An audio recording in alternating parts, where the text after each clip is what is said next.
Shalom, bon matin tout le monde, bon réveil. Qu'Elohim ce matin vous comble de joie, de bonheur et que vous soyez conscients. Si c'est votre anniversaire ce matin, je vous souhaite joyeux anniversaire. Soyez comblés, soyez contents aujourd'hui et surtout soyez conscients.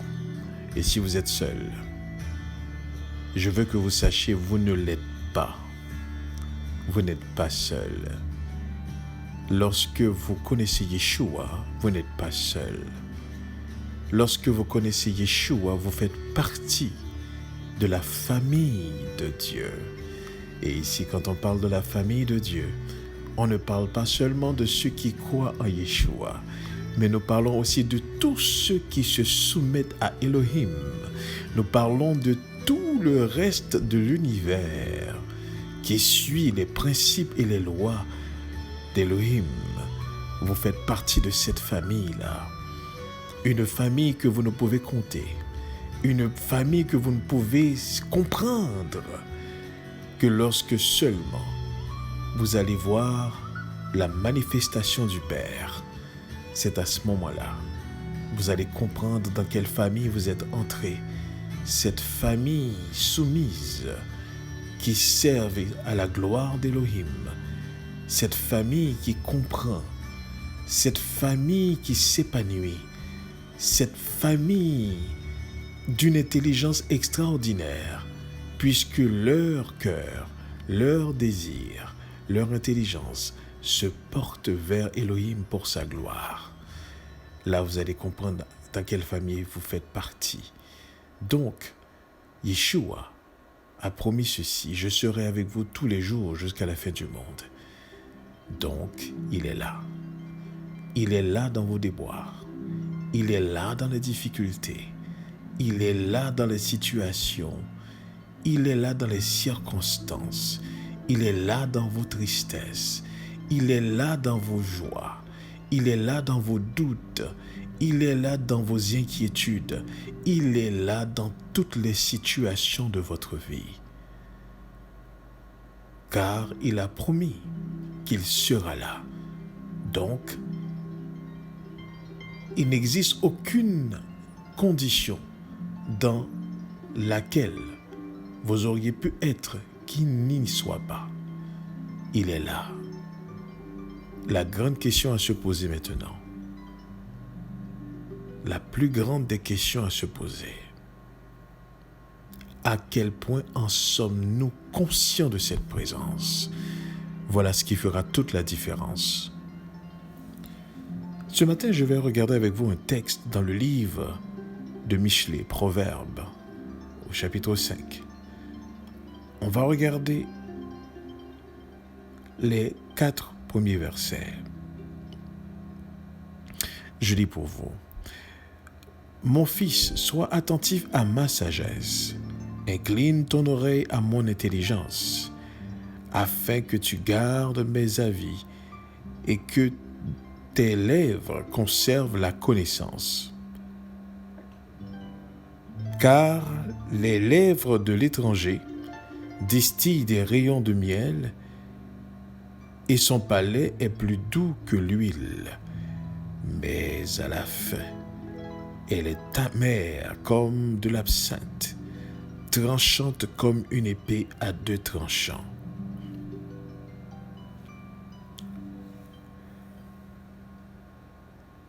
Lorsque vous n'avez qu'une seule notion de connaissance et que vous lisez ces versets, vous allez avoir l'impression qu'on est en train de parler de la connaissance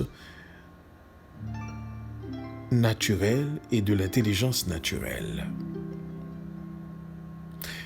Vous allez peut-être penser qu'on parle de la connaissance qui est acquise et apprise dans l'éducation, dans l'instruction académique des hommes.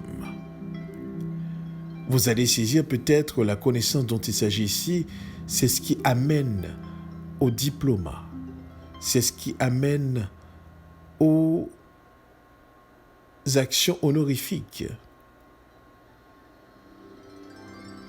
Et vous allez penser que c'est quelque chose que l'intelligence humaine peut maîtriser. Quelque chose que l'intelligence humaine peut comprendre. Mais laissez-moi vous dire ce matin.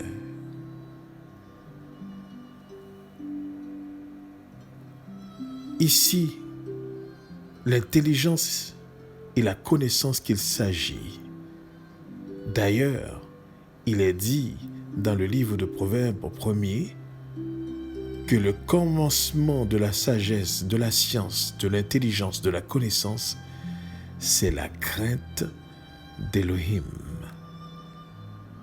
Et maintenant, la crainte d'Élohim, écoutez bien ceci, ce n'est pas une peur éprouvée comme Adam avait éprouvé lorsqu'il avait trahi Élohim. Pas du tout. D'ailleurs, nous ne devrions plus prendre Adam comme exemple. Parce que Adam n'est pas l'exemple de la crainte d'Élohim. Adam n'est pas l'exemple de la relation avec Élohim. Au contraire, Adam, c'est synonyme de trahison. Adam, c'est synonyme de chute. Adam, c'est synonyme d'imperfection. Adam, c'est synonyme d'ignorance. Mais quand on parle de crainte de l'Éternel, il n'y a qu'une seule personne qu'on peut percevoir, qu'on peut connaître, Yeshua. Yeshua, c'est celui qui a manifesté ce que veut dire craindre Elohim. Yeshua était droit dans son esprit. Il n'avait qu'un seul souci, qu'une seule inquiétude, celui de glorifier son Père. C'était ça son souci. Il voulait glorifier son Père. Yeshua, dès son jeune âge, n'avait que le souci de faire la volonté de son Père, de s'occuper des affaires de son Père. Il n'y a pas un endroit où est-ce que Yeshua parle qui ne parle pas de son Père.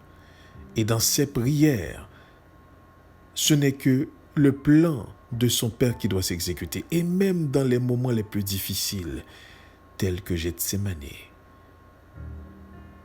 Père, si c'était possible que cette coupe s'éloigne de moi, mais toutefois, non pas ma volonté, mais ta volonté. Ce que vous ne comprenez pas, cette parole sortait, vous voyez, d'un homme de 33 ans, n'est-ce pas? Mais cette parole, en fait, émanait du Fils de Dieu. Celui-là même qu'il a déclaré, « Voici mon Fils bien-aimé, en qui j'ai mis toute mon affection, tout mon amour. Écoutez-le. » Yeshua devient la voix d'Élohim. Il devient la parole d'Élohim. Il devient la sagesse d'Élohim. Il devient la connaissance d'Élohim. Et quand je dis qu'il devient pour nous en se faisant chair, mais il est. Et c'est là qu'on va comprendre aujourd'hui les paroles dans le livre des 4 premiers versets du Proverbe 5, qui dit « Mon fils, si tu reçois mes paroles et si tu gardes avec toi mes préceptes, si tu rends ton oreille attentive à la sagesse et si tu inclines ton cœur à l'intelligence, oui, si tu appelles la sagesse et si tu élèves ta voix vers l'intelligence, si tu la cherches comme l'argent, si tu la poursuis comme un trésor, alors tu comprendras la crainte de l'Éternel et tu trouveras la connaissance d'Élohim.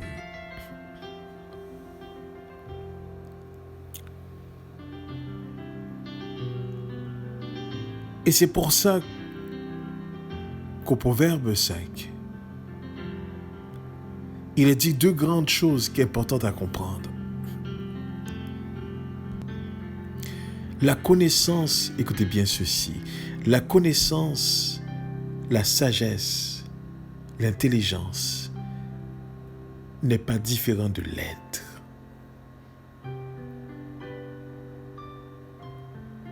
Ce n'est pas quelque chose que vous allez acquérir, écoutez bien ceci, mais c'est quelque chose qui émane de vous-même, d'une nature transformée. Ce n'est pas quelque chose que vous allez apprendre, mais c'est plutôt quelque chose que vous allez comprendre. Ce n'est pas quelque chose d'externe à vous, c'est quelque chose qui est interne. Cette connaissance n'émane pas de l'extérieur, mais de l'intérieur.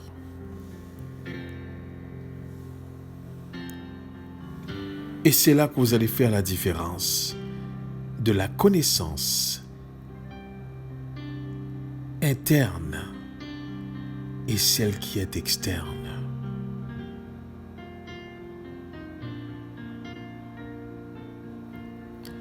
Il y a la connaissance qui entre et la connaissance qui émane.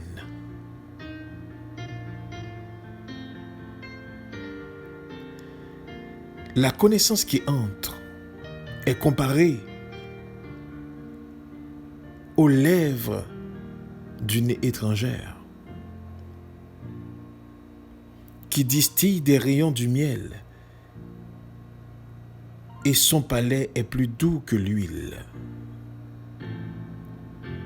Cette connaissance est comparée à quelque chose qui semble être bonne. Une connaissance qui se vante. Une connaissance qui s'orgueille. Une connaissance qui est arrogante. Une connaissance qui se satisfait. Une connaissance qui manifeste de l'arrogance en fait.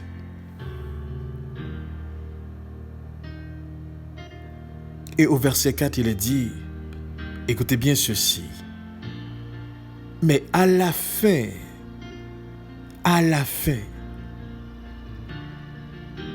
elle est amère comme l'absinthe, tranchante comme une épée à deux tranchants. Ce qui voudrait dire que cette connaissance est mélangée. Elle n'est pas pure. C'est une connaissance qui a deux faces. C'est une connaissance changeante. C'est une connaissance qui est transformée à travers le temps. Elle n'est pas statique. Elle n'est pas une connaissance qui peut traverser les épreuves du temps. Elle est une connaissance externe.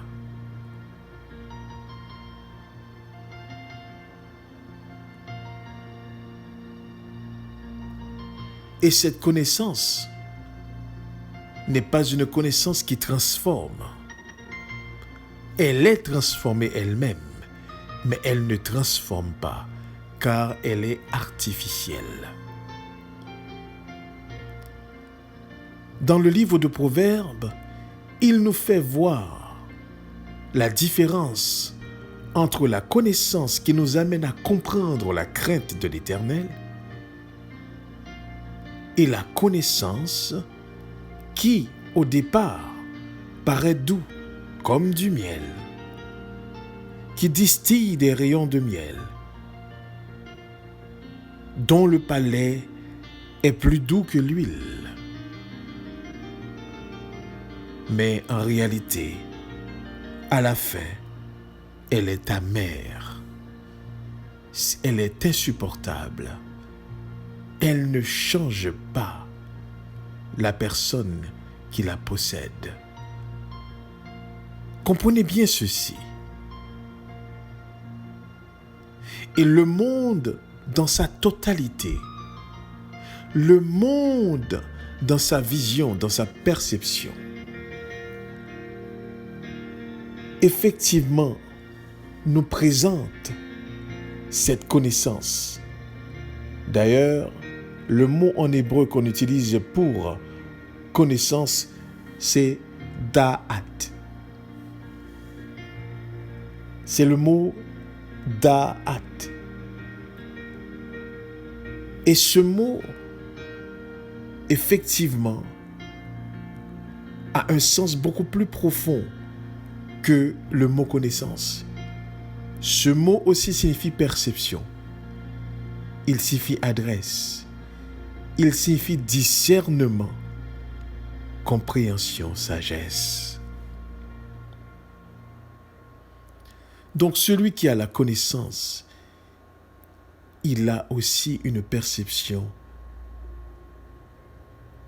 Il a aussi un discernement, une compréhension. Donc quand on parle qu'on a la connaissance de Dieu, ça veut dire qu'on voit les choses comme Dieu le voit. On voit le monde comme Dieu le voit, comme Elohim le voit. Comprenez bien ceci.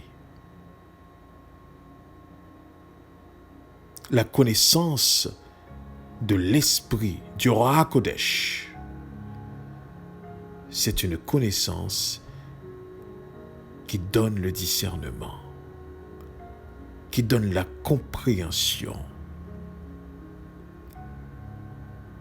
qui permet de saisir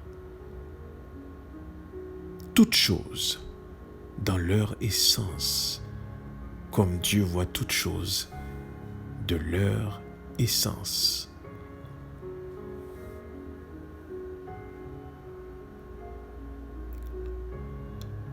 Vous allez voir lorsque vous allez rentrer dans des conversations avec des gens,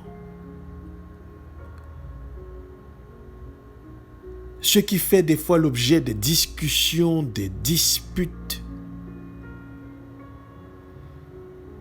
ce qui fait certaines fois l'objet des contradictions,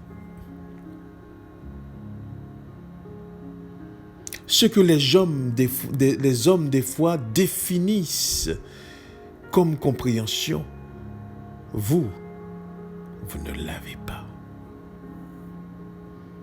Vous êtes au-delà de cela. Lorsque vous avez la connaissance d'Elohim, vous voyez les choses telles qu'Elohim le voit, telles qu'Elohim les voit.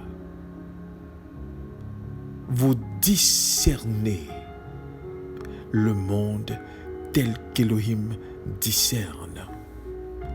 Vous comprenez le monde autour de vous tel qu'Elohim le comprend.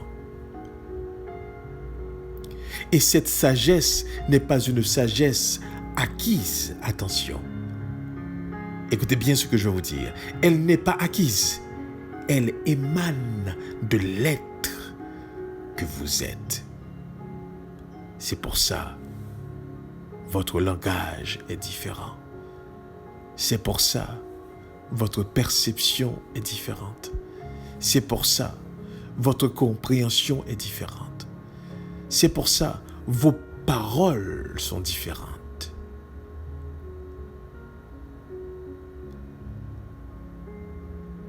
Et bien souvent, la réaction des gens vont vouloir: où est-ce que tu as trouvé ces paroles?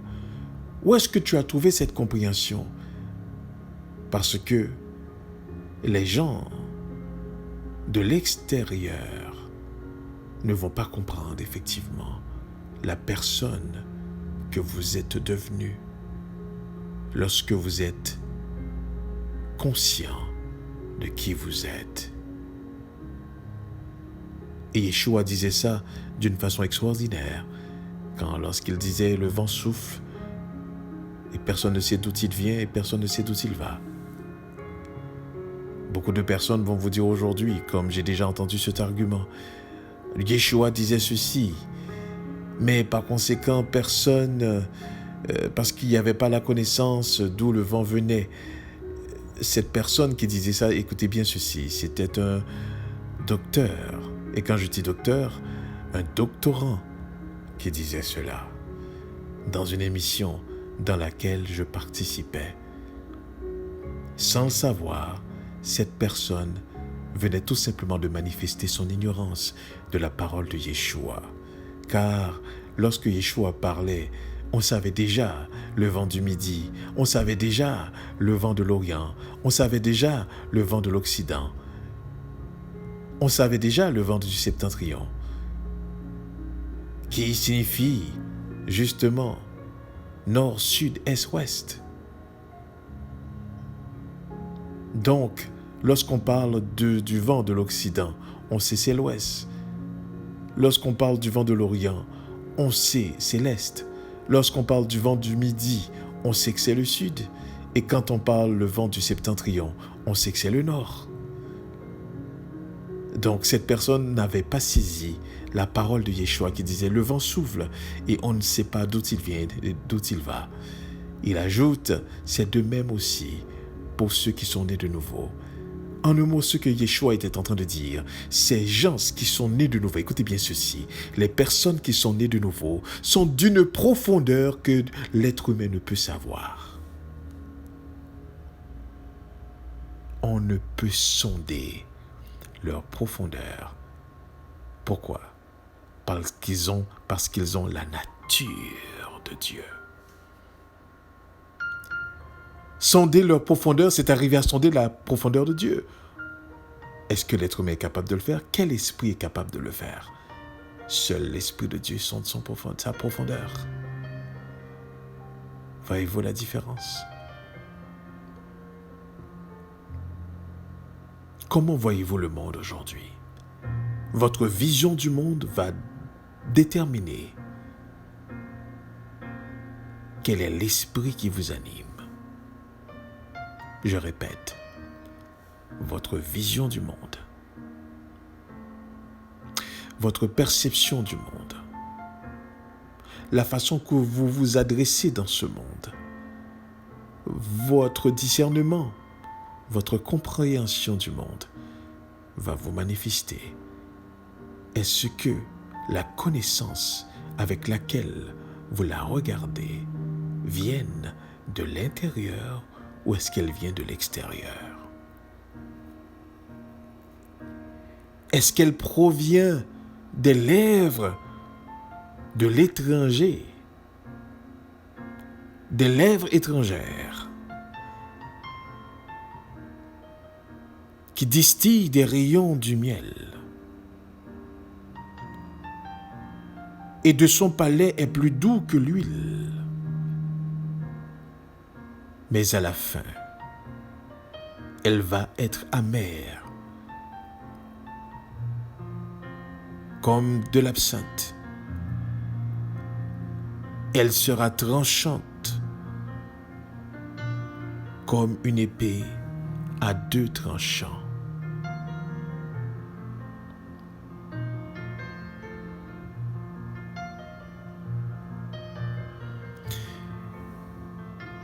Et il n'y a rien de bon que la connaissance externe peut vous apporter, que l'orgueil, l'arrogance, le hardiesse, l'apparence, une vue sociale, la popularité peut-être. Mais malgré tout cela,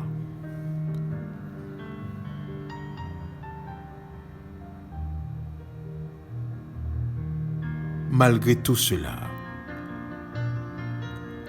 Dans le livre de Proverbes, au chapitre 5, au verset 5, il est dit ceci. Cette connaissance externe,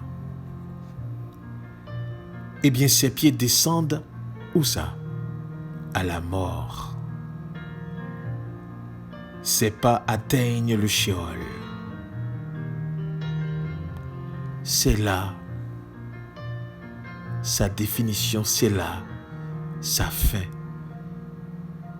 Le cul-de-sac s'arrête là, à la mort et au Sheol.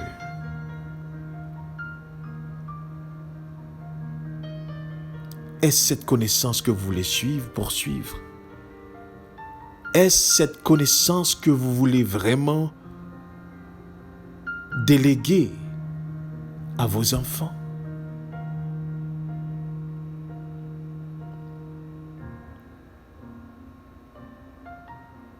Quelle est la connaissance avec laquelle vous regardez ce monde?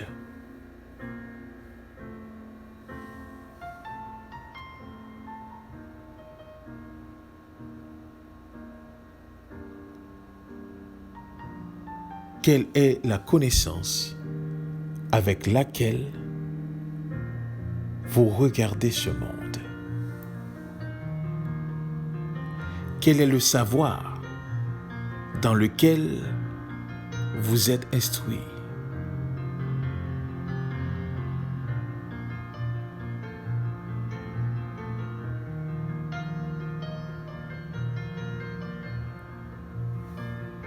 Il est important ce matin que vous vous posez cette question. Quelle est la connaissance avec laquelle je regarde le monde autour de moi? Parce que c'est lorsque vous allez saisir ce que cette connaissance vous procure que vous allez saisir aussi sa nature. Vous approche-t-elle de Dieu davantage? Développe-t-elle la crainte de l'Éternel davantage?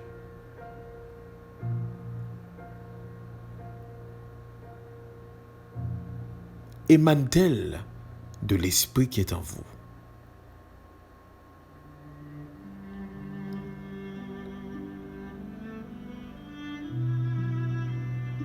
Ce matin, posez-vous cette question. Avec quelle connaissance abordons-nous le monde? Avec quelle connaissance? Parce que ceux qui partagent la nature de Dieu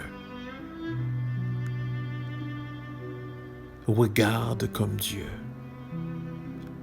comprennent comme Dieu.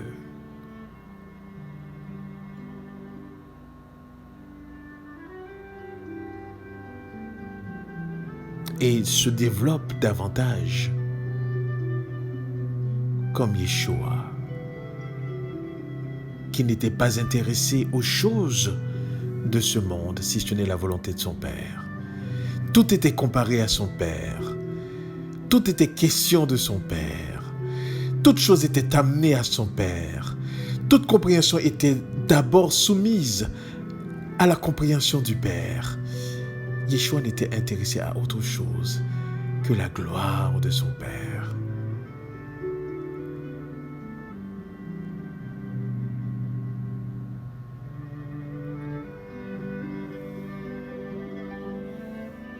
Mon fils, sois attentif à ma sagesse. Incline ton oreille à mon intelligence, afin que tu gardes mes avis et que tes lèvres conservent la connaissance. Car les lèvres de l'étrangère distillent des rayons de miel et son palais est plus doux que l'huile. Mais à la fin, elle est amère comme de l'absinthe, tranchante comme une épée à deux tranchants. Ses pieds descendent à la mort, ses pas atteignent le Sheol. Que le Seigneur nous permette de comprendre cette parole ce matin. Et nous, restons conscients de sa présence. Amen. Amen.